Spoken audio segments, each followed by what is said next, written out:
Welcome back to the Live China Music Podcast. I'm Elie Rosenberg. And I'm Will Griffith. Welcome to the year 2026, everyone. It's good to be back. We took a little break there in the beginning, just getting our ducks in a row, but we're happy to be back. Got a lot of new music to share, stories to tell, and songs to check out. Oh yeah, we're starting the new year with a bang. It's really cool tracks coming out from, a legacy band and some up-and-coming new kids on the indie scene. And we're also trying out, we got in a little bit of feedback about all we've been doing, with the podcast last year and trying to switch things around a little bit and see where that takes us. And I'm excited to start the new year with you, Will, talking about some good stuff. Mm-hmm. Yes. Yes, indeed. Talking about good stuff. I mean, as always, when we get to the beginning of the new year, you're kind of left with kind of the residue from the last year. Lots of bands like to put out their new releases in the second half of December, which always kind of messes up the whole ranking system of, what your best album of the year is. I think most critics at this point kind of have worked that into how they, look at album, where they put albums. So I think we will be touching on a few albums that came out, in December, albums that will definitely be talked about in next year's top albums of the year, I'm sure, in many circles. The first track we're going to talk about today is by a well-known now Shanghai band, in the indie scene at least, which is SHQT, the fall of Shanghai, the autumn of Shanghai. And the track is called 痛苦的故事, Painful Story.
So this was 痛苦的故事, Painful Story by SHQT.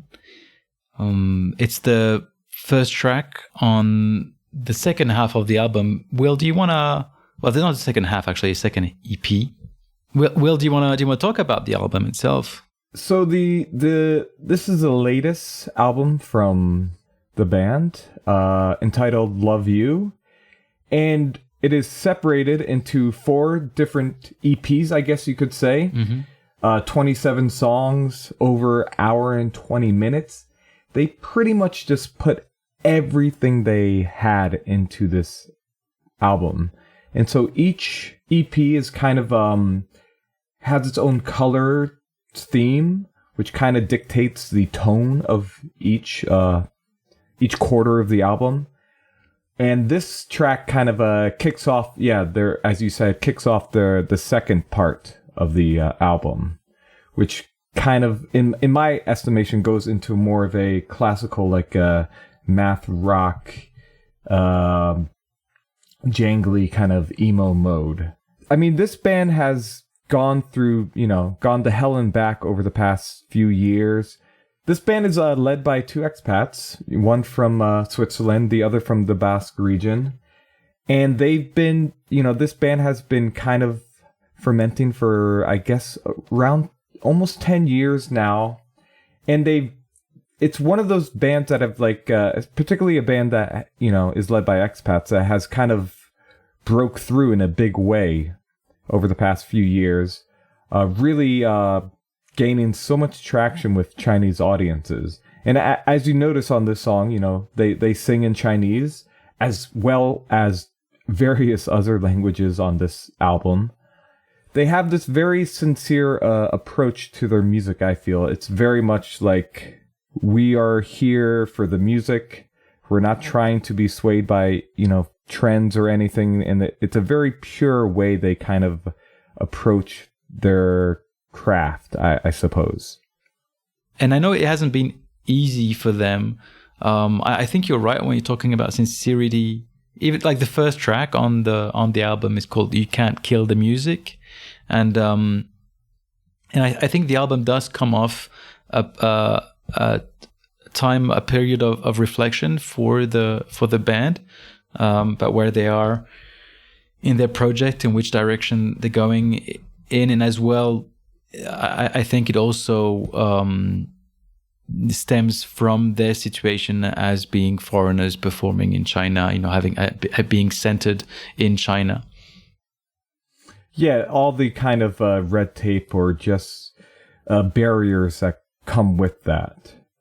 But I think the other thing that just kind of defines this band is their very DIY spirit.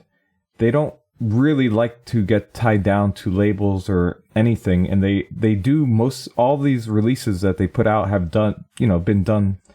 They've been doing it all themselves, including this album, which was recorded 100% in a empty basement in Switzerland. They kind of, I think after their last LP, which I think I can say kind of burnt them out on the scene in general. They went back to Europe and kind of just, pursued their own kind of lives for a bit. And, eventually they came back to this basement in Switzerland and just, put everything they had in them out, on paper, on record, and recorded it all. They've done all the mix and mastering themselves. And so it's, as they say, it's a statement of love towards each other, their love for music, and just how defiant they're going to be in, pursuing their dreams of this band. Very cool album. It's cool also the way they're going about it. They're, eschewing kind of the usual path, going through a record label and all of that. I mean, they're doing it themselves. They have their own website set up, which you can go on to. It's SHQT.live, and you'll find this latest album there, and you can support the band through their website. Yeah. And I'm sure there will be physical, I think they actually have physical releases out in China already, which they're kind of, going city to city themselves and just selling before they set up a full band tour later this spring. So yeah, very excited for that. Yeah. And are you excited for the next track we're going to talk about? Because I am. Oh yeah. What do we got here? We're going down the rabbit hole now. Oh yeah. We're going into something a little more psychedelic, I'd say. And this is 午夜来客, Midnight's Cosmic Guest by Spring Hill Post Tide.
is his Midnight's Cosmic Guest. And it's off the city portal will be open.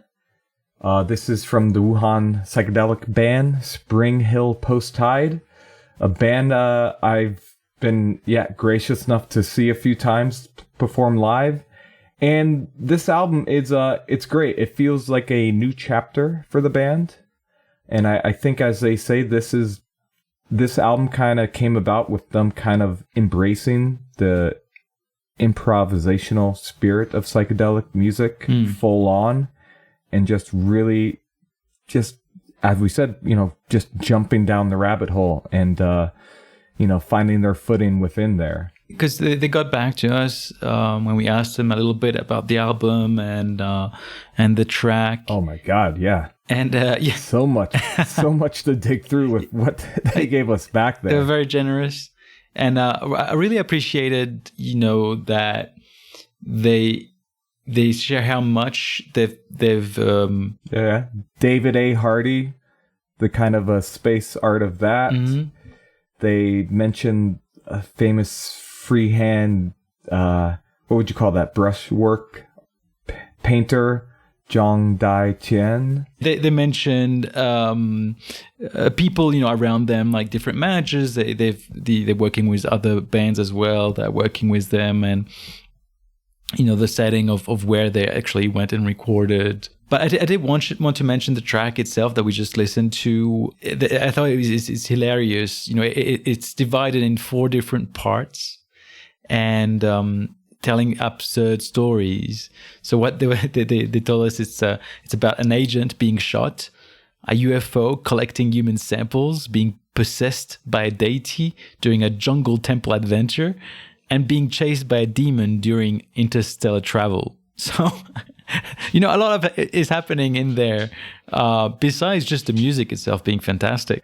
I'm just trying to feel like, how do those 4 plot points thread together? Yeah. It's madness. Yeah, there must be some kind of connecting line through those stories, but I don't think that's even really necessary. It's just a lot of fun. It kind of it evokes what psychedelic music should do. It's like, it's igniting your imagination. Oh yeah.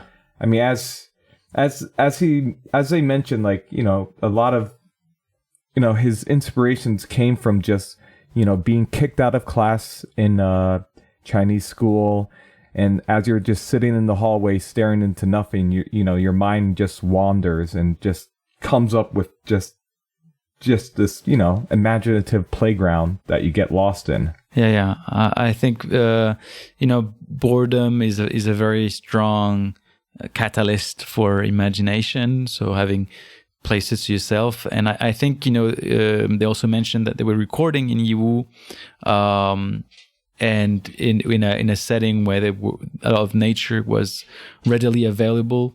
Yeah, I can imagine how being close to nature and open skies will be a source of inspiration as well towards science fiction and anime. Anime is actually something that seems to have quite an influence on them on this album.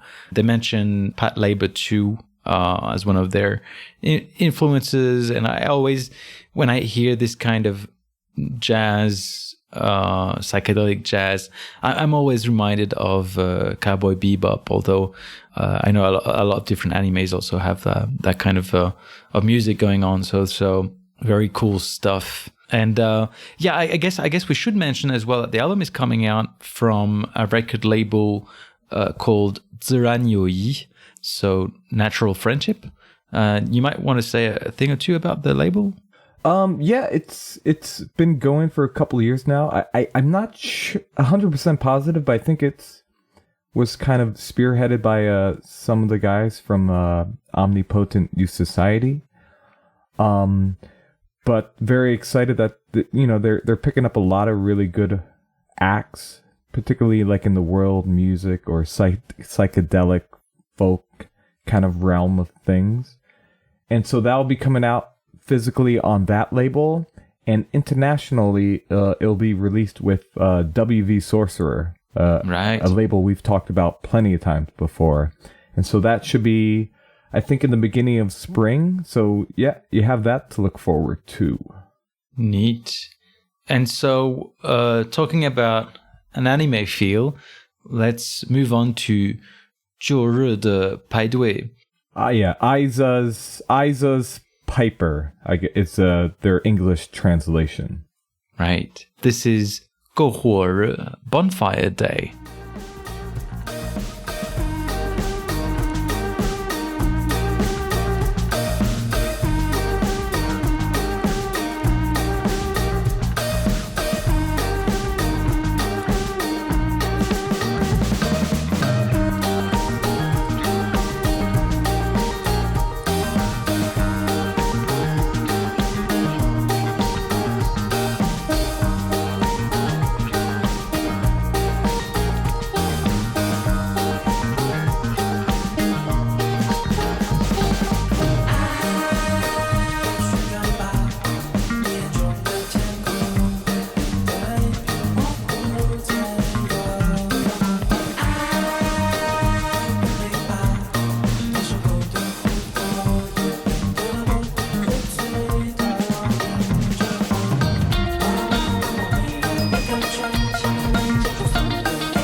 This was Bonfire Day. What a joyful track. Yeah, like we said, anime inspired, but like this is like if you're just creating your own world. Very much, I think, is inspired by not just anime, but like RPGs. It feels like some weird cross between like a Studio Ghibli film and like Avatar or something. It's very, very whimsical, very joyful. It has this very otherworldly kind of elfish feel to it. Reminds me a bit of like M83 and a lot of their kind of sci-fi inspired music. I mean, this track specifically is so cute. They were saying where it came from, like the original spark was to write a song for the singer's dog and cat. And then it evolved into something for all, all animals, all species, and just trying to celebrate, I guess, life and coexistence, on this planet.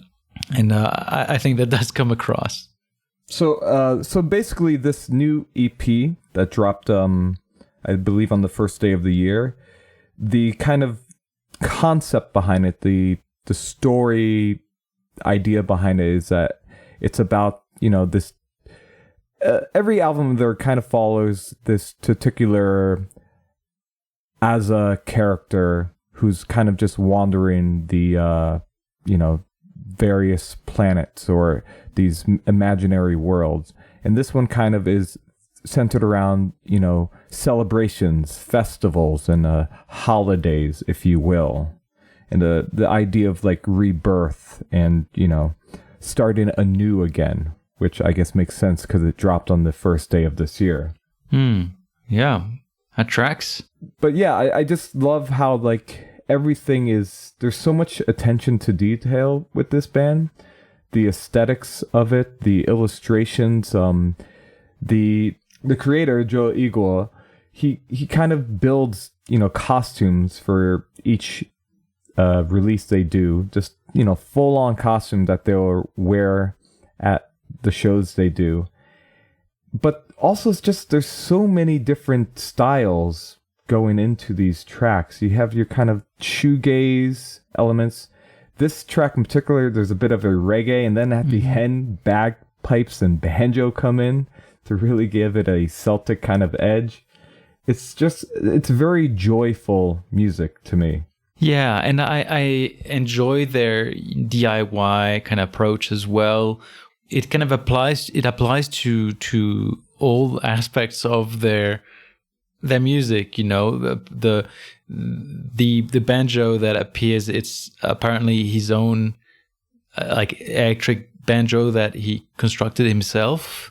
You talked about the costumes, which is also something that's kind of in the indie music world. Well, I mean, not only indie actually, but I know that I think you might have realized that a lot of music fans do DIY stuff for their favorite acts, where they come to concerts with bracelets or little, you know, tokens that they've made themselves, and they exchange with one another. And I feel that kind of participates in that subculture. Yeah, it very much is, a part of that culture, I believe. So, yeah. I don't know enough to add to that. Yeah, no, it's dope. I think he's done well. Another thing that you mentioned in terms of the production, which I thought was interesting, is that they also used virtual singers, or I'm guessing that's through AI. And there's this big debate with AI replacing actual musicians, but it's also providing a lot of tools. I think it's interesting when people embrace the new technology and see how it can fit within an artistic endeavor. It is kind of paying respect to, like, virtual singers is a kind of like a big culture, particularly in Japan, who have had virtual singers for years, pretty much from the start of AI, and how it's kind of embracing that notion of just embracing everything, embracing all walks of life, even ones that even those ghosts in the machines, if you will. But really great album. It's up on Spotify. It's entitled Infinity, I guess, or the symbol for infinity. And so check that out. We'll have links up for that. Yes. Speaking of links, remember to check out our show notes. If there's any track that arrests you, that you want to know more about, want to listen more to that specific artist, we always try to put in links in the show notes, so you can go check that out. All right, let's head over to our next track.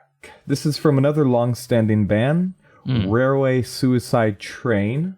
Yes, and the track is 在河边找甘草, Looking for Licorice by the River.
That was Searching for Licorice by the River by Railway Suicide Train. This is off their new 2-track EP called My Bland Fields. And, sadly, it is actually the last, as they say, they're the final song from the 5-member lineup. Just after recording this, 2 of the long-standing members, Abing and Li Zichao, left the band. Essentially, like I guess the Beijing component of the band has been has been cut off essentially. They talk about the production for this EP and the song. It required going back and forth between Hangzhou and Beijing, taking a long time.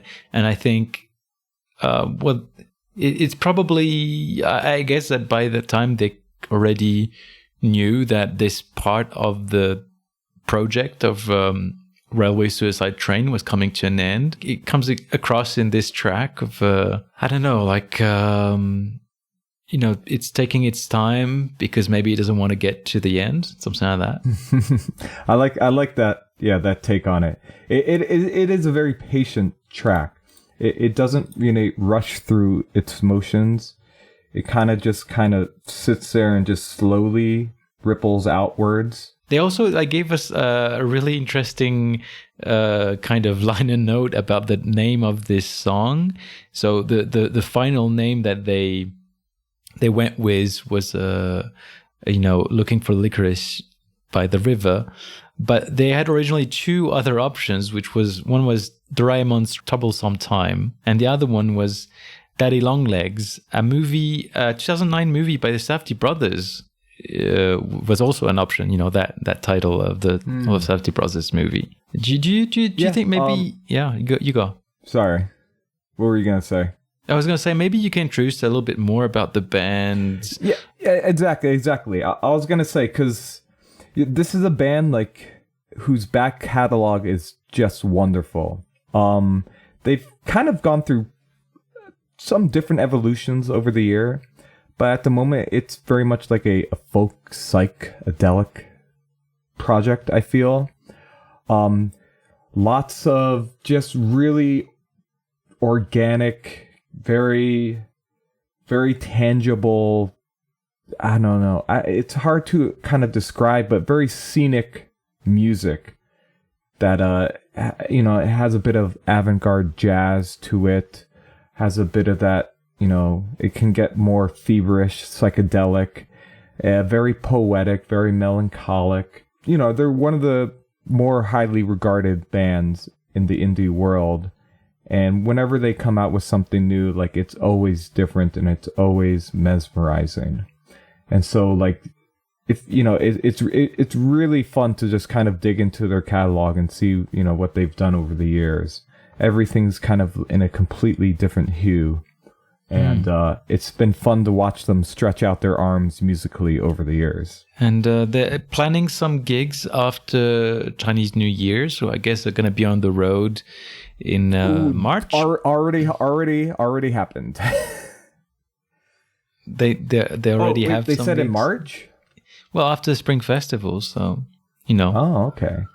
Because they just did some kind of a small scale gigs in Suzhou and Hangzhou last weekend. It's crazy. This is a band that can go small scale, or they can fill out a grand theater in Shanghai and do a completely kind of theatrical show. And so it's they can kind of go in any directions.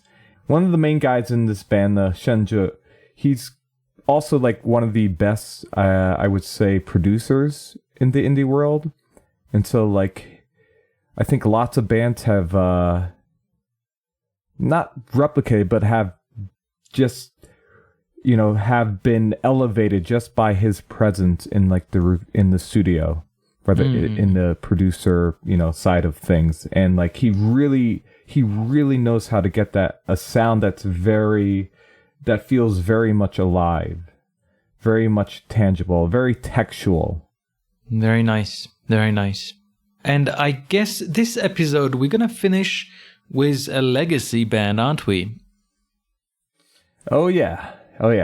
Probably a band that, most people, anyone with any, limited knowledge of underground rock and roll in China, underground rock and roll in China knows the name PK14. Yes, this is PK14 with Cross the Boundaries of Reality.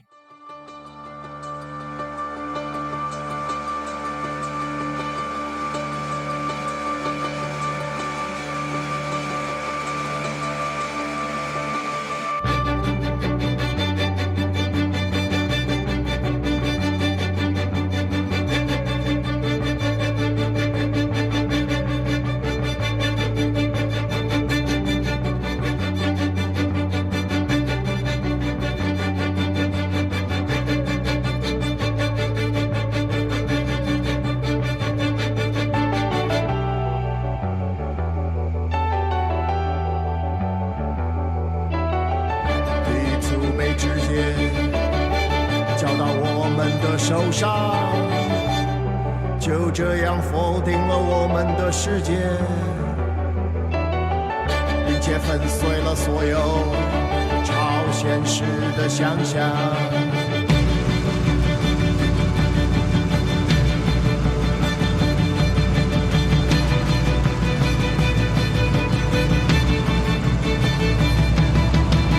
这些你从未去过的黑暗洞穴，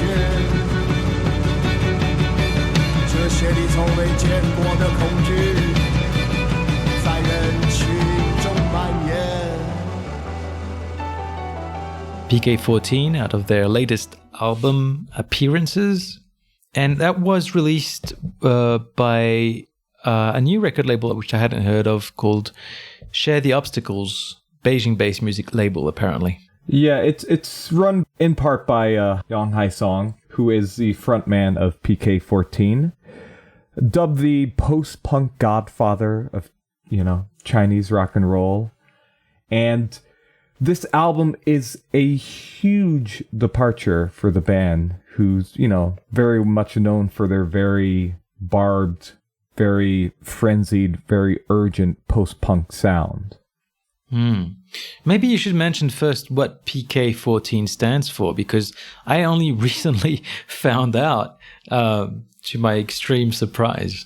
Public Kingdom of 14? The Public Kingdom for Teens is what it stands for. I never knew that, but yeah. I was told, I remember 2-3 months ago, I was talking about them, and a friend of mine said, you know what it stands for, right? No. Public Kingdom for Teens is PK14. Yep. So yeah, PK14, based out of Beijing. They've been around for basically well over 2 decades. Mm-hmm. Yet one of the more famous bands in China, one who kind of holds a very special place for, lots of up and coming bands. And it's interesting, to see Haisong kind of break, shed a lot of what made them famous.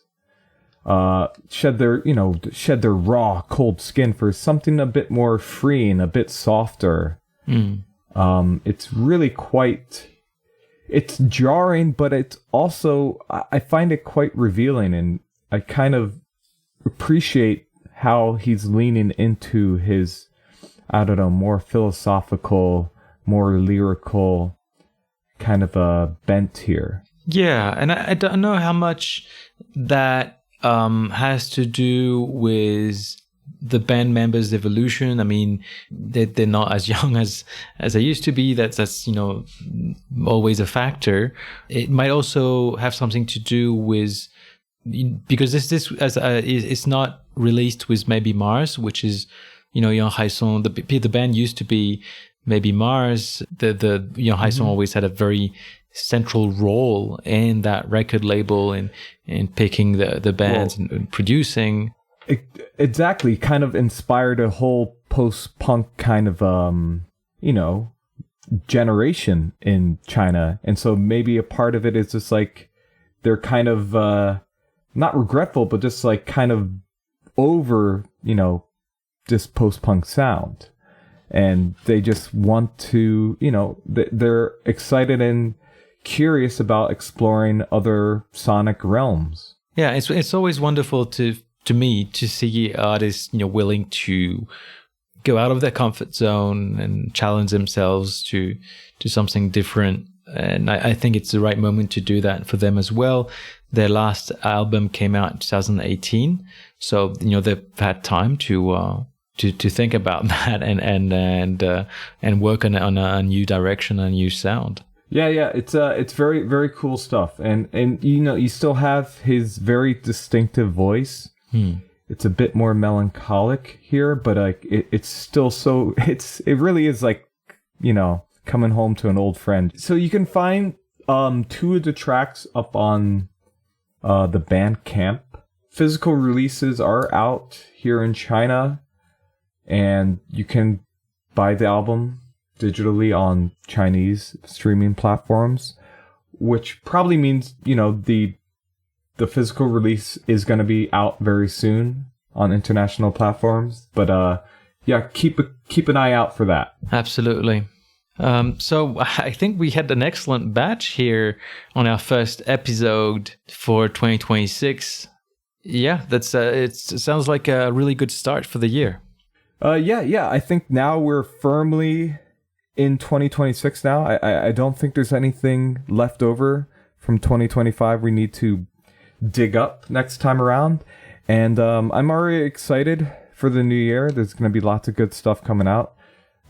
Bands have already dropping stuff in the past week. Very excited to talk about next time.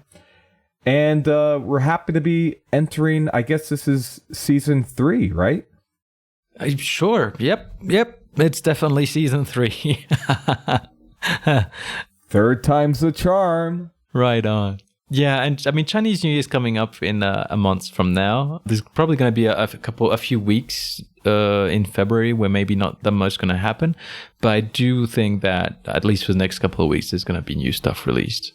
Yeah. There'll be plenty to talk about and plenty of tracks to share with you.